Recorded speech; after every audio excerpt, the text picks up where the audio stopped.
Hello, good morning students. आशा करती हूँ कि आप सभी विद्यार्थी अपने अपने घरों में सुरक्षित होंगे और ये भी उम्मीद रखती हूँ कि आप लोग आज की कक्षा के लिए तैयार हैं। तो चलिए बच्चों, आज की कक्षा की शुरुआत करते हैं। तो आज की कक्षा में हम पढ़ने वाले हैं विज्ञान भाग 2 का जो दूसरा प्रकरण है, सजीवों में जीवन प्रक्रियाएं भाग 1, उसका हम चौथा भाग यानी चौथा वीडियो, इसके पहले हम 3 देख चुके हैं, पढ़ चुके हैं। तो इस चौथे भाग के वीडियो में हम वाटसन और क्रिक वैज्ञानिकों द्वारा जो डीएनए की संरचना हम लोग डिटेल में पढ़ने वाले हैं और उसके बाद में हम पढ़ने वाले हैं न्यूक्लियोटाइड की रचना। तो प्यारे बच्चों, हम लोग शुरू करने से पहले पिछली कक्षा में पिछले वीडियो में हमने क्या पढ़ा, तो हम लोग थोड़ा सा याद करने की कोशिश करते हैं। तो आपको मैं 2 मिनट दे रही हूँ। अभी आप क्लास में होते तो आप मेरे सामने लिखे होते, लेकिन आप अभी नहीं हैं। तो आप लोग पाठ्य पुस्तक और नोटबुक्स के साथ में तैयार हैं, तो आप लोग लिखेंगे कि आपने पिछले वीडियो में पिछले क्लास में क्या क्या पढ़ा। उसके बाद में फिर आप वीडियो जो है प्रश्न सुन लिया, बंद कर देना और फिर उत्तर लिखने के बाद फिर से शुरू करना। तो प्यारे बच्चों, जो डीएनए है, डीएनए का पूरा नाम है डीऑक्सीराइबोन्यूक्लिक अम्ल। यह कोशिका के केंद्रक में पाया जाता है। डीएनए जो है न्यूक्लिक अम्ल और प्रथिन से बना होता है और इनकी जो रचना है, ये केंद्रक में पतले धागों जैसी इनकी संरचना हमें दिखाई देती है और कोशिका विभाजन के समय ये गुणसूत्र के रूप में हम इसे देख सकते हैं और ये दिखाई देते हैं। तो हम जब प्रैक्टिकल करेंगे तब आपको इसके अलग अलग क्रम जो है आपको बताए जाएंगे कि कोशिका विभाजन में किस तरह ये बदलते हैं।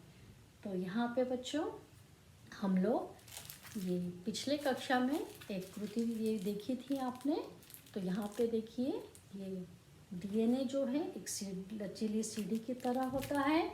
तो इसके जो 2 स्ट्रैंड आप लिख रहे हो, ये 2 खंभे यानी 2 स्ट्रैंड, ये जो है आपको इस तरह से समांतर दिखाई दे रहे हैं और बीच में आपको ऐसी जोड़ी दिखाई दे रही है जिसको हम सीढ़ी, इसी से क्या तैयार हुई है, सीढ़ी। तो ये जो होते हैं फॉस्फेट और शुगर से बना होता है, ये 2 जो आप देख रहे हो खंभे जैसे धागे, और ये जो है जो आपको स्टेप दिख रहे हैं, ये होते हैं नाइट्रोजनस बेस के बने हुए होते हैं, मैंने नाइट्रोजन युक्त पदार्थ। ये जो है प्रत्येक जो है ये हाइड्रोजन बंध से जुड़े हुई होती हैं ये सीढ़ियाँ। तो इस तरह से हमने देखा कि ये जो एक लचीली सीढ़ी की तरह इसकी रचना होती है। यदि इसे इस तरह से लपेट दिया जाता है, ट्विस्ट कर दिया जाता है, तो क्या रचना बन जाती है, ये डीएनए की। देख रहे हैं ना, पिछले वीडियो में भी आपने देखा था, तो अभी हमने रिकॉल करने के लिए ये आपको दिखाया है। तो इस तरह से डीएनए की, इसको हम कहते हैं द्विसर्पिल रचना यानी डबल हेलिक्स स्ट्रक्चर, द्विसर्पिल रचना। अब ये देखिए, यहाँ पे एक और कृति मैं आपको दिखा रही हूँ। ये जो है देखिए, ये भी आपने देखी हुई है पिछले वीडियो में। तो यहाँ देखिए, ये जो 2 धागे हैं, लंबे धागे यानी लंबी इनकी श्रृंखला होती है, तो इसे हम कहते हैं पॉलीमर।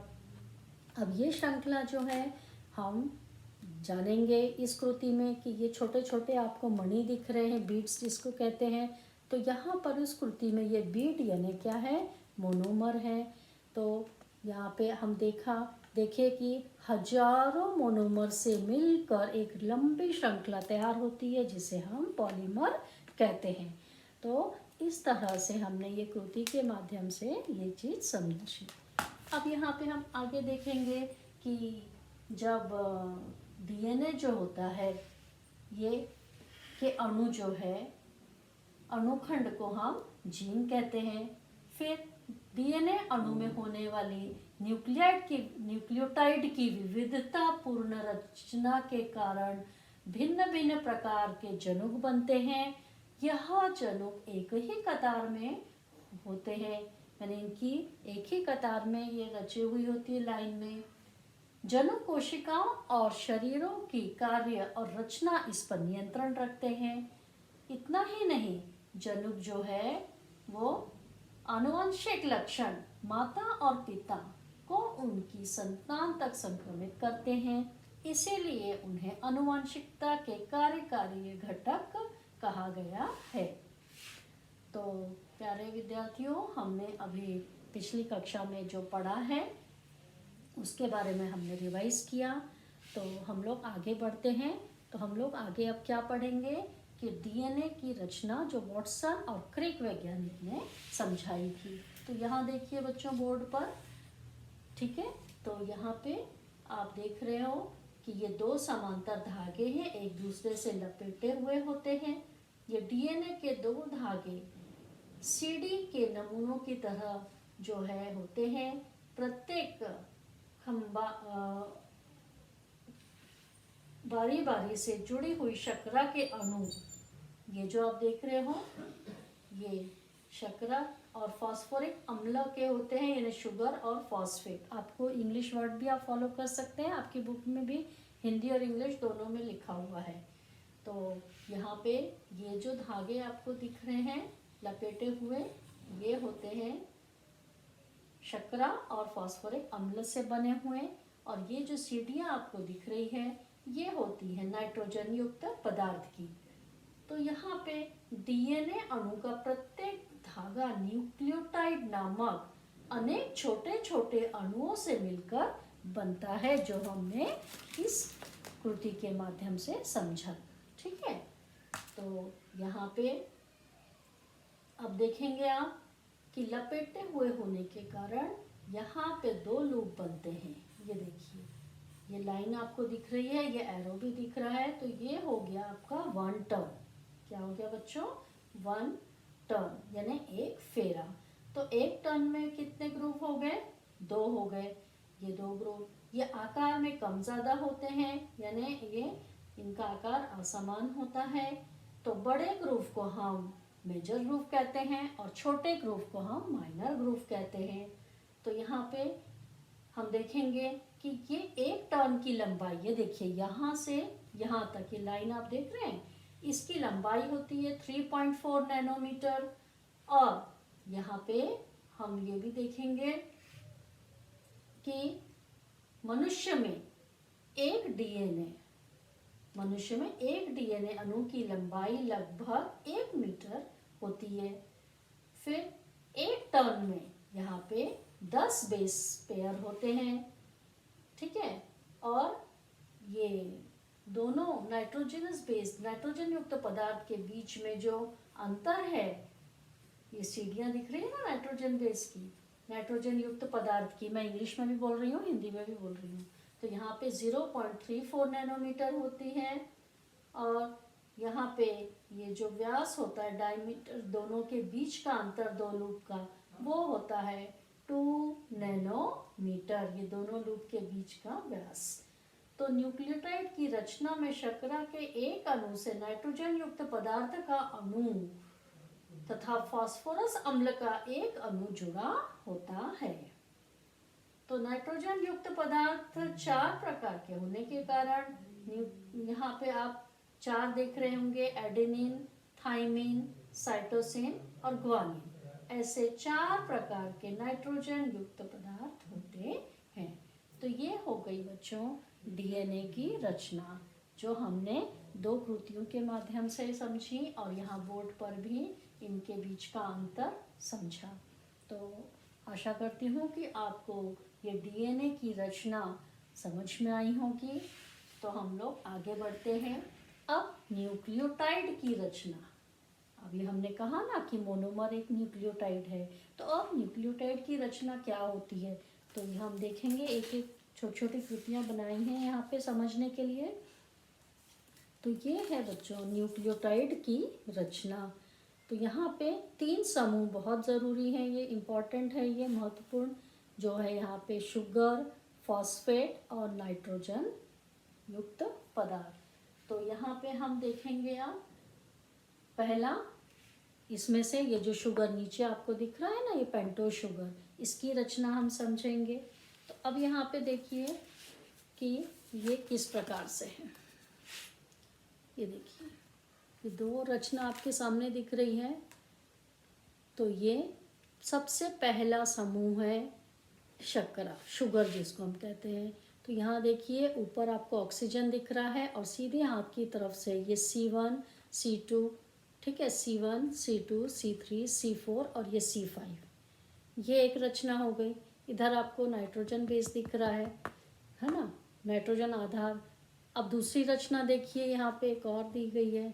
यहाँ पर भी देखिए ऑक्सीजन ऊपर है और सीधे हाथ की तरफ से C1 C2 C4 C5। तो दोनों में देखिए कार्बन की संख्या कितनी है, 5, इसलिए इसका स्ट्रक्चर, इसकी रचना हो गई पेंटागन दोनों की। और पांचवा जो कार्बन एटम है वो रिंग के बाहर है। यहाँ पर भी आप देख रहे हो रिंग के बाहर है और यहाँ पर भी आप देख रहे हो ये रिंग के बाहर है, ये दोनों जगह। तो ये इसमें समानता है। तो यहाँ पे देखो कि प्रत्येक कार्बन एटम पर एक हाइड्रोजन और एक हाइड्रोक्सिल, दो क्रियात्मक समूह, एक हाइड्रोक्सिल हाइड्रोजन, ये प्रत्येक कार्बन एटम से जुड़े होते हैं। दोनों में देखिए ये समानता है। से भिन्न कहाँ पर है, तो जो कार्बन जो है दूसरे नंबर का, यहाँ पे देखिए, यहाँ देखिए हाईलाइट किया है मैंने, जहाँ पर H है वो हो गई डीऑक्सी राइबोस शुगर और जहाँ पे OH है वो हो गई राइबोस शुगर। ये दो इसमें भिन्नता है। तो इसी से आप पहचान सकते हो कि डीऑक्सी राइबोस शुगर कौन सी है और राइबोस शुगर कौन सी है। तो इस तरह से जो है ये जो शुगर यानी शर्करा समूह की रचना पेंटागन होती है। और क्रियात्मक समूह भी आपने देखे, 5 कार्बन एटम होते हैं, है ना। तो इस प्रकार से ये हो गया आपका शुगर की रचना। अब हम देखेंगे दूसरा समूह, न्यूक्लियोटाइड का दूसरा महत्वपूर्ण समूह फॉस्फेट। तो इसको हम देखिए, फास्फोरस बीच में है और 4 ऑक्सीजन एटम चारों कोने पर आपको इस प्रकार से रचना दिख रही है। इसका पूरा नाम है फास्फोरिक अम्ल और इसका सूत्र है H3PO4। देखिए अच्छे से यहाँ पे आपको दिख रहा है, फास्फोरस बीच में है ना, और 4 ऑक्सीजन एटम इस प्रकार से जुड़े हुए हैं। तो ये हो गया फास्फोरिक एसिड, इसका नाम और सूत्र है H3PO4। तो ये दूसरा समूह हो गया फॉस्फेट। अब हम तीसरा नाइट्रोजन आधार समूह, अब यहाँ पे देखिए आप इस प्रकार से रचना है, थोड़ा सा बोर्ड पे यहाँ देखिए। तो यहाँ पे नाइट्रोजन आधार अणुओं में क्या होता है बच्चों, नाइट्रोजन होता है और यह आधार के रूप में कार्य करता है। जैसे कि हम जानते हैं कि मानव शरीर में कार्बनिक पदार्थ होते हैं जो कार्बन, हाइड्रोजन और ऑक्सीजन से बने होते हैं। तो यहाँ पर जैसे नाइट्रोजन आधार में नाइट्रोजन इन सभी परमाणुओं को जोड़कर एक रिंग तैयार करता है। तो वो रिंग जो होती है, यहाँ पे 2 प्रकार की रिंग होती है, एक रिंग वाला और दोहरा रिंग वाला, ठीक है, एक रिंग और दोहरा रिंग। तो एक रिंग वाले को हम पिरामिडिन कहते हैं, ये देखिए यहाँ पे एक रिंग वाले को हम पिरामिडिन कहते हैं और दोहरे रिंग वाले को हम प्यूरिन कहते हैं। तो अब यहाँ पे आप देखिए कि जो एक रिंग है यहाँ पर ये 3 प्रकार के आपको ये मिलेंगे आपको। पहला है एडेनिन, ठीक है, फिर यहाँ पे देखिए ग्वानिन, दूसरा रिंग हो गया। अब एक वाले में सिंगल रिंग में देखिए थायमिन T से बताया है, साइटोसिन C से बताया है, यूरासिल U से बताया है ना। तो इस प्रकार से ये रचना हो गई नाइट्रोजन आधार समूह की। तो यहाँ पे बच्चों ये जो आपने रिंग संरचना देखी कि किस प्रकार से ये रिंग सिंगल में भी होते हैं और दोहरे में भी होते हैं, एक रिंग रचना और दूसरा रिंग रचना। तो रिंग के आकार में अंतर बहुत ही महत्वपूर्ण होता है, क्योंकि यह ठीक से जोड़ी बनाने में मदद करता है, जो जोड़ियाँ बनती है ना। तो इस प्रकार से हमने देखा कि न्यूक्लियोटाइड की रचना 3 प्रकार के समूहों से होती है। महत्वपूर्ण समूह है शर्करा, फॉस्फेट और नाइट्रोजन युक्त पदार्थ। तो बच्चों, आज के हमारे इस क्लास में हमने डीएनए की रचना समझी और न्यूक्लियोटाइड की रचना भी समझी। तो चलिए हम लोग थोड़ा सा रिकॉल कर लेते हैं, रिवाइज कर लेते हैं कि हमने क्या क्या पढ़ा। तो हमने डीएनए की, जो वॉटसन और क्रिक, जिनको नोबेल पुरस्कार मिला था इस कार्य के लिए, तो उन्होंने ये बताया कि ये 2 समांतर धागे हैं। तो ये इसमें शुगर यानी शर्करा और फास्फोरिक अम्ल इससे बने होते हैं। और ये सीढ़ियाँ जो आप देख रहे हो, ये नाइट्रोजन युक्त पदार्थ हैं जो एक दूसरे से हाइड्रोजन बंध के द्वारा जुड़ी होती हैं। और यहाँ पे जो आप टर्न देख रहे हो, ये एक टर्न कंप्लीट है, इसमें 2 लूप दिख रहे हैं आपको, यानी 2 ग्रूव हो गए। तो एक इसमें बड़ा और एक छोटा, माने असमान होते हैं ये। और यहाँ पे इनके बीच में जो लंबाई होती है एक टर्न की, ये 3.4 नैनोमीटर होती है। और इनमें जो है एक टर्न में 10 बेस पेयर होते हैं। फिर यहाँ पे आप देखो कि नाइट्रोजन बेस, ये जो दिख रहा है ना नाइट्रोजन, इनके बीच में जो दूरी है, अंतर है, ये 0.34 नैनोमीटर होता है। और यहाँ पे मनुष्य में ये जो डीएनए है, लगभग इनकी लंबाई 1 मीटर होती है ना।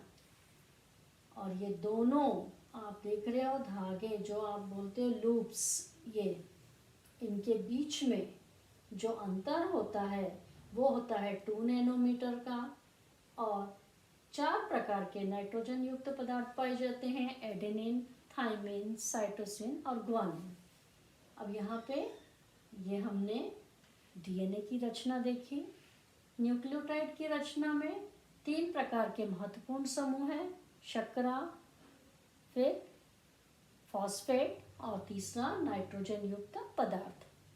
तो शर्करा में हमने देखा कि कैसी रचना है इसकी, इस प्रकार से ये दिखाया था। फिर से एक बार आपको दिखा रही हूँ, देख लीजिए।